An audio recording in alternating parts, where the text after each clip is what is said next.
Hello students, welcome to Physics Paradox class. Today I am here with the important topic of physics of your 10th class, and in this video we will solve some important numericals of electric potential. So electric potential that we have already studied this topic in the previous video. You can check the video of electric potential on my channel.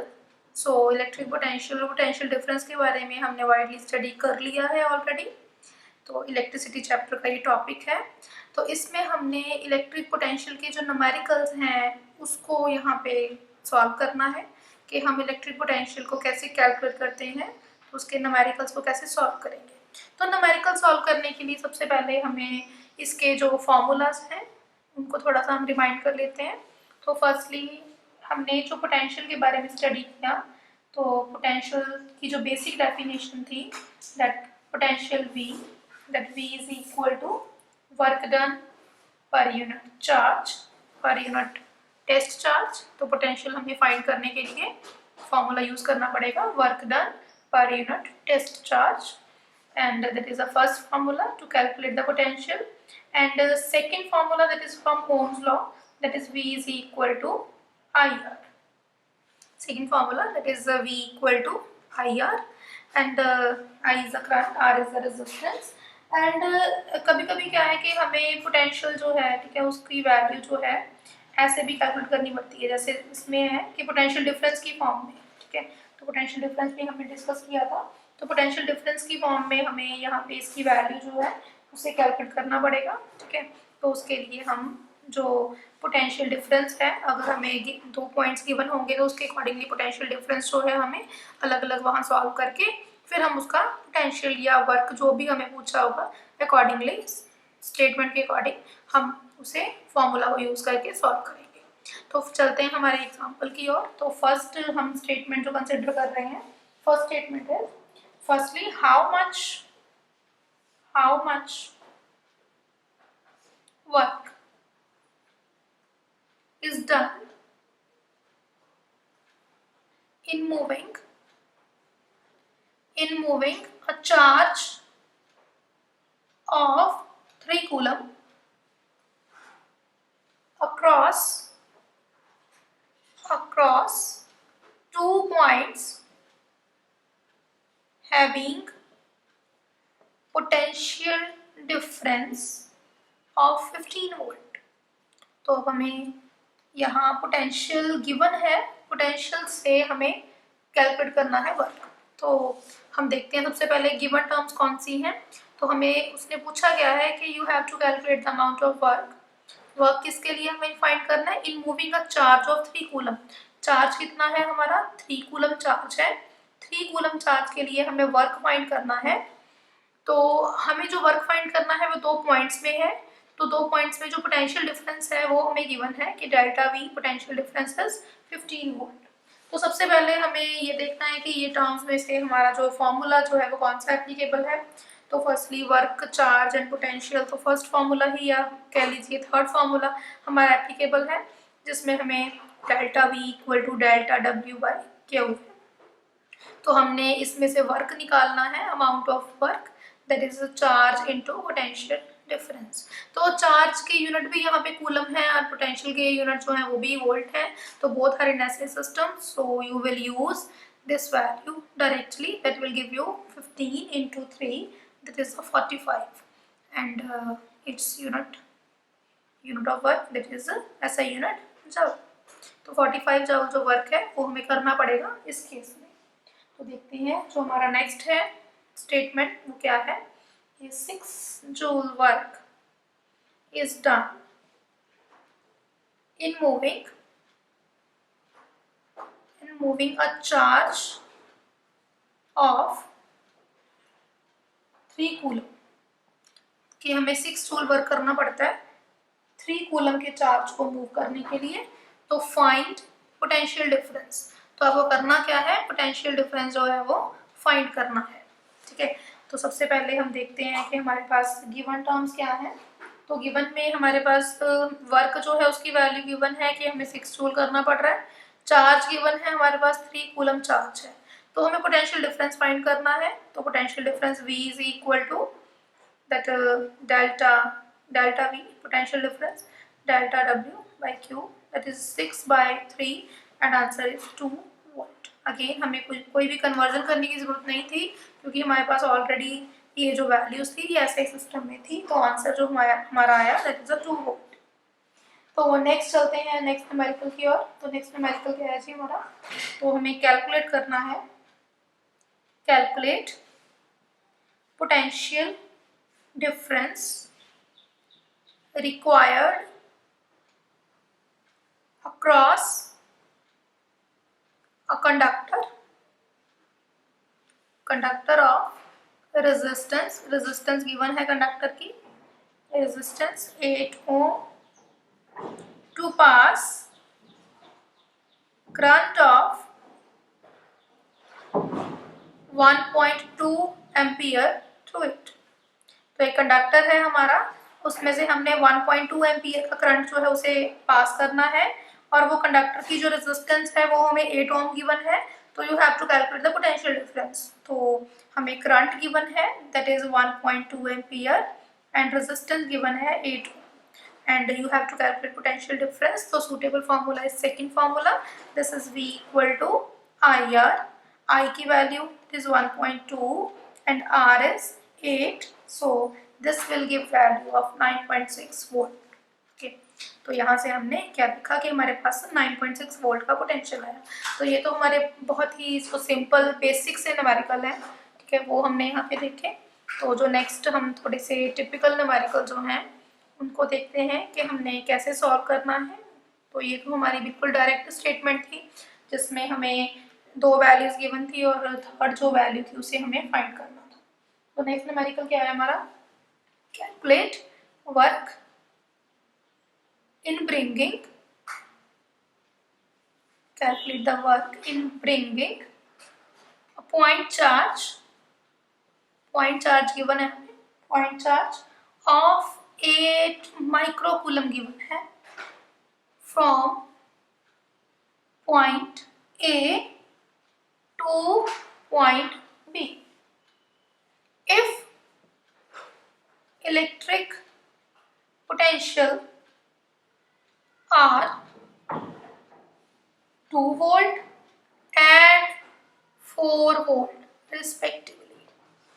तो ये statement को हम ध्यान से समझते हैं। तो यहाँ हमें वर्क जो है वो कैलकुलेट करना है। You have to find the value of work for charge is 8 microcoulomb, that you know microcoulomb जो है ऐसे सिस्टम के यूनिट नहीं है, तो इसके लिए हमें पहले इसे कूलम में कन्वर्ट करना पड़ेगा, दैट इज 8 × 10⁻⁶ कूलम। तो नेक्स्ट इज, तो हमें उसने क्या बोला है कि you have to find the work for from point A to B। So A से B तक का हमें वर्क फाइंड करना है, जिसमें उसने हमें A का पोटेंशियल जो है वो 2 वोल्ट दिया है और B का पोटेंशियल जो है दैट इज 4 वोल्ट। तो पोटेंशियल हमें A और B का गिवन है इंडिविजुअली, तो हमें वर्क फाइंड करना है। तो इसके लिए हम फॉर्मूला लगाएंगे like this one formula, third one formula. तो work is equal to potential into charge. तो अब हमें यहाँ पे पोटेंशियल डिफरेंस लेना है, तो हमें वर्क जो है कैलकुलेट करना है that is from A to B। Okay, तो A का पोटेंशियल 2 है, B का पोटेंशियल कितना है 4 है, A टू B कैलकुलेट करना है that is 4 - 2 into charges 8 × 10⁻⁶। That will give you 4 - 2 is 2, then that is 2 × 8 16 × 10⁻⁶ joule. तो that is the amount of work. तो हम इसे ऐसे भी लिख सकते हैं कि हमें वर्क जो है वो 16 माइक्रो जो है वो करना पड़ा, 10⁻⁶, that shows the micro. Okay, तो यहाँ पे हमें 2 पॉइंट्स गिवन थे, तो हमें करना क्या था, एक पॉइंट से दूसरे पॉइंट तक चार्ज को मूव करना था। तो उसके लिए हमें इसमें वर्क जो था वो फाइंड करना था। तो इस तरह से हमने इसको सॉल्व किया और वर्क फाइंड किया। तो नेक्स्ट स्टेटमेंट जो है that is different from these all. तो हम नेक्स्ट स्टेटमेंट देखते हैं। नेक्स्ट न्यूमेरिकल हमारा 5th वन न्यूमेरिकल। तो इसमें थोड़ा सा वो टिपिकल फॉर्म में हमें गिवन है। तो इसमें उसने क्या बोला है कि एक करंट है, current of 1 ampere, 1 ampere current है, flows in series circuit, flows in series circuit. Series circuit में फ्लो हो रहा है। जो सीरीज सर्किट है उसमें क्या है, कंटेनिंग एन इलेक्ट्रिक लैम्प, उसमें एक लैम्प है सीरीज सर्किट में, एंड अ कंडक्टर, और एक कंडक्टर है of 5 ohm resistance. 5 ohm resistance का कंडक्टर है। When connected to 5 sorry not 5 it is 10 volt battery. तो इस सर्किट को हमने 10 वोल्ट की बैटरी के साथ लगाया है। तो firstly you have to calculate resistance of lamp. तो आपको लैम्प की रेजिस्टेंस निकालनी है सबसे पहले, resistance of lamp. If resistance of 10 ohm की एक रेजिस्टेंस है हमने ली, जो is connected parallel with this combination. ये जो कॉम्बिनेशन हमने ऊपर वाली स्टेटमेंट में लिखा है, इस कॉम्बिनेशन के साथ हमने एक 10 ओम के रेजिस्टर को पैरेलल लगा दिया। देन हमें फाइंड करना क्या है, what change in current change हमें फाइंड करना है flowing through 5 ohm conductor and potential difference across the lamp। तो हमें करना क्या है, हमें अपनी स्टेटमेंट को पहले डीपली जो है वो स्टडी करना पड़ेगा। सबसे पहले क्या है, देखो कि जो करंट है उसका हमें, देखो इसमें 2 पार्ट गिवन है। तो फर्स्ट तो हमारा ये कंडीशन यहाँ तक गिवन है, उसके बाद ये सेकंड कंडीशन शुरू हो जाती है। तो फर्स्टली उसने हमें बोला क्या है, तो फर्स्ट देखते हैं फर्स्ट कंडीशन में क्या बोला है उसने। तो फर्स्ट कंडीशन में क्या है कि उसने बोला कि 1 एम्पियर का करंट जो है, वो करंट कितना है, that is the first condition. Okay, current is 1 ampere. 1 ampere current जो है वो फ्लो कर रहा है। इसको मैं ए ही लिख देती हूँ, कंफ्यूजन ना हो जाएगी करंट से। तो उसने क्या बोला कि एक इलेक्ट्रिक लैम्प है, तो उसने उसे लैम्प को हमने यहाँ बना लेते हैं, इलेक्ट्रिक लैम्प है, बल्ब लेते हैं। तो उसको मैंने कंडक्टर के साथ लगाया, both are connected in series. तो इस सर्किट को मैंने क्या किया, एक बैटरी, कौन सी, 10 वोल्ट की बैटरी के साथ लगा दिया जी। ठीक है जी, 10 वोल्ट की बैटरी है, इसकी रेजिस्टेंस मुझे नहीं पता, इसमें से करंट 1 एम्पियर जा रहा है। ठीक है, सीरीज सर्किट है, दोनों में से सेम जाएगा। तो इसकी रेजिस्टेंस जो है वो 5 ओम है। Firstly you have to calculate the resistance of lamp, हमें लैम्प की रेजिस्टेंस निकालनी है। तो अब ये दोनों रेजिस्टेंस क्या है, सीरीज में है ना। तो हम इसको कैसे लिखेंगे, that you know V equal to I R, R is equal to V upon I. Okay, तो अब हमें R निकालनी है। तो R यहाँ पे क्या है, actually R here R is equal to the combination of this R1 and R2, that is R1 plus R2। R1 you have to calculate and R2 is 5। so R की value हम कितनी fill करेंगे यहाँ, that is R की value यहाँ पे, that is R1 plus 5 equal to V is V given है हमारे पास, V कितना है हमारा, V is equal to 10 volt. तो 10 by 1, okay, that will give you R1 is equal to 10 minus 5। तो हमने क्या किया, हमने इस सर्किट को बनाया पहले, देन वहां से हमने क्या देखा कि टोटल रेजिस्टेंस जो है that is the combination of 2 R1 plus R2, series combination है। तो वहां से हमने V equal to I R formula use किया।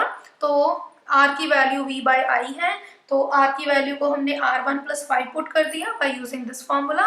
देन V की वैल्यू 10 है, करंट हमारे पास 1 गिवन है, तो यहाँ से हमने रेजिस्टेंस फाइंड कर ली। ठीक है, रेजिस्टेंस इसकी फाइंड की हमने, रेजिस्टेंस फाइंड कर ली हमने लैम्प की। तो नेक्स्ट उसने हमें क्या बोला स्टेटमेंट में, if a resistance of 10 ohm is connected parallel with this combination. अब उसने इस कॉम्बिनेशन के पैरेलल एक और रेजिस्टेंस लगा दी है जो कि 10 ओम की है। ठीक है, तो यहाँ पे हम क्या करेंगे, उसने जो बोला है हमें, यहाँ उसने बोला है इस कॉम्बिनेशन के पैरेलल 10 ओम की रेजिस्टेंस लगा दीजिए, लगा दी हमने। तो with this combination what change in current flowing through the 5 ohm resistor।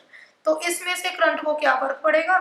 ठीक है, तो हमें वो कैलकुलेट करना है, and also potential difference calculate करना है। तो पोटेंशियल डिफरेंस हमें कैलकुलेट करना है अक्रॉस द लैम्प।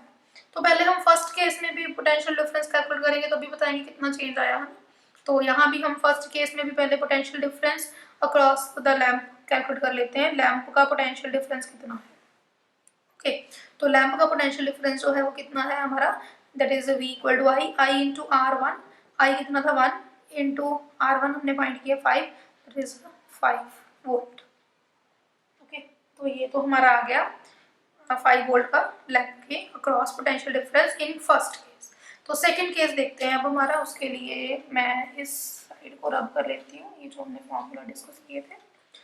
तो यहाँ हम अपना बी पार्ट सॉल्व कर लेंगे, ठीक है जी, क्योंकि स्टेटमेंट भी नेसेसरी है, फर्स्ट पार्ट कंपैरिजन के लिए नेसेसरी है, सो आई कांट रब। तो फर्स्ट क्या है कि बी पार्ट में कि 10 ओम की रेजिस्टेंस को मैंने पैरेलल लगा दिया। अब ये हमारे पास जो सर्किट बन गया वो बी पार्ट के अकॉर्डिंग है, ठीक है। तो उसने क्या बोला कि अब हमें चेंज फाइंड करना है कि 5 ओम में से कितना चेंज है, ठीक है।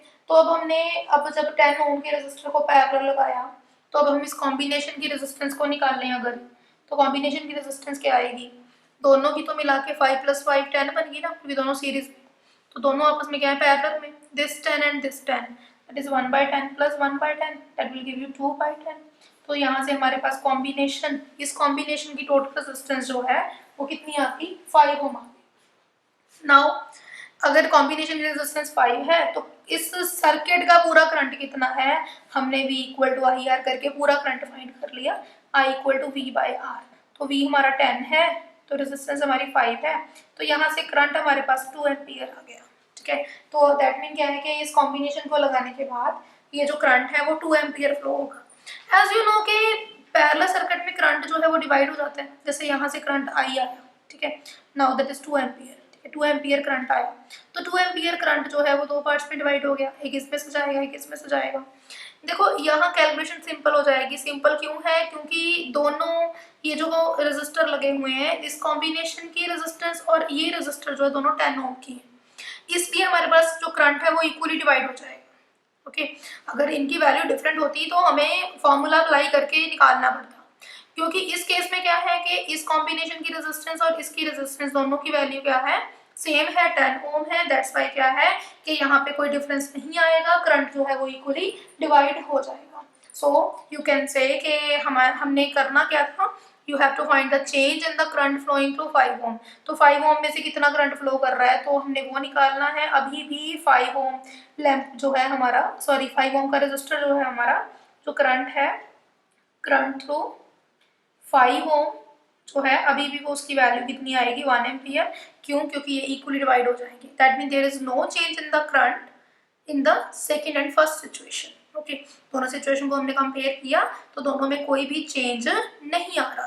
तो what about the potential difference across the lamp. तो लैंप के अक्रॉस का पोटेंशियल डिफरेंस है, हम वो भी देख लेते हैं कि क्या आएगा उसका। अब देखो रेजिस्टेंस तो उसकी 5 ही रहेगी, अब लैंप के अक्रॉस भी करंट क्या है हमारा, 1 ही है, तो हमारे पास दोनों सिचुएशंस में कोई चेंज नहीं है। करंट जो रेजिस्टर के अक्रॉस 5 ओम रेजिस्टर के अक्रॉस 1 एम्पियर ही है, एंड जो वोल्टेज है वो हमारी लैंप के अक्रॉस पोटेंशियल डिफरेंस 5 वोल्ट ही है। So you can say no change. Okay, तो सेकंड पार्ट का जो आंसर आया हमारा, that means there is no change in potential across lamp and current in 5 ohm resistor। Okay, तो हमने ये अपना आंसर जो है वो बी पार्ट का दे दिया, ये सारा कैलकुलेशन करने के बाद। तो ये था हमारा बड़ा ही इंपॉर्टेंट न्यूमेरिकल। तो इस तरह के न्यूमेरिकल प्रैक्टिस कीजिए, तो ये न्यूमेरिकल्स जो हैं बहुत ही इंटरेस्टिंग है और एग्जाम पॉइंट ऑफ व्यू से भी काफ़ी इंपॉर्टेंट है। तो नेक्स्ट वीडियोस में हम कुछ कंसेप्चुअल टाइप क्वेश्चंस या कुछ न्यूमेरिकल प्रैक्टिस जो है वो लेके आएंगे। तो उसके लिए हमारे चैनल को देखते रहिए, फॉलो करिए, शेयर करिए वीडियो को, चैनल को सब्सक्राइब करना मत भूलिए। Thank you.